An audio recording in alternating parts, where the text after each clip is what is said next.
Hi everyone, it's Justine. Happy New Year!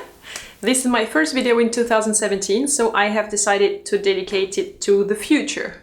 What are the trends coming this year? Today I'm going to be dealing with makeup trends, and very soon I'll be tackling fashion trends as well. So stay tuned and subscribe to my channel if you're interested.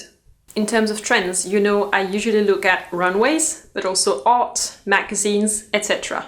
So the trends you will see now are like the shortlist, the essence of everything I've observed, boiled down to like a few selected strong visuals. I'm gonna spare you the natural look and the no makeup. Trends like that have been around for a while, you know them already. They're still here, yes, but they're not new. So I'm gonna skip all that, and I prefer to jump directly to the more recent developments. Our first trend is called draping. It's a little bit like contouring, which you might know from the Kardashian-Jenner family. If you're American, you definitely know what contouring means, but this time using blusher colors instead. Blush.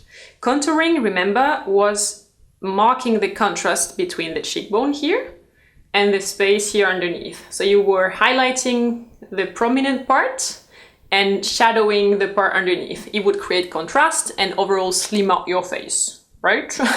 Now, draping starts a bit higher. You start highlighting here and you work yourself upwards, up to the eyes, to the eyebrows, to the base of the hair, and you highlight, in fact, this whole area. You're not focusing on the eyes, the mouth, the cheekbones, as makeup usually does. You're actually highlighting the part that's in between. I like the idea, it's a fun thing to do, but I agree with you, it may seem a little bit bold for a daily look. So I'm going to show you different versions of how to do draping in real life. So this was the runway version. It is dairy, especially because the lips and the eyelids are using the same color as well. It may seem like a lot, but if you use like a more rosy, pinkish, girly color, like at Chanel here, it starts to look perfectly wearable, don't you think? And you can go even lighter, like on this one example. Then it's really just a soft baby blush on a natural looking fresh face. So now you see that draping trend is a doable thing. And by the way, it's not new.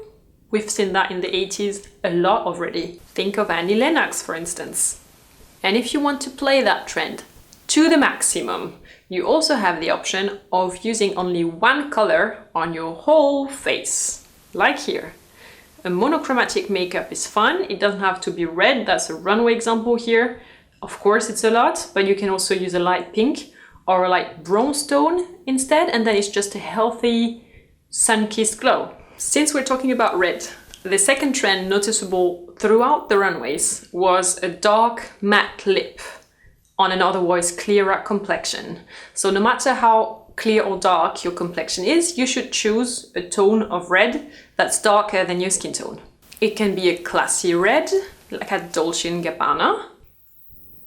It can be a bright red, like here, or even a frankly dark, purplish Bordeaux red thing. Important thing, the contour of the lips should be really clean and cut out. So you can use, for example, foundation or a pencil of your skin tone and go around the lips to prevent the color from bleeding. You want a clear cut between the red and the skin. That clearly is a very doable trend, right? It works during the day, it works to go out. As far as I'm concerned, great trend. Red lips, great trend.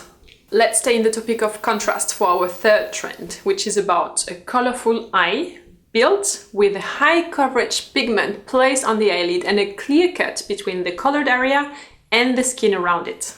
So in winter, you could do an electric blue on the eyelids. You could also do a warm red or a purplish tone. Use any warm color that you like and that fits your wardrobe. Then in summer, you can move on to sunny colors like this yellow.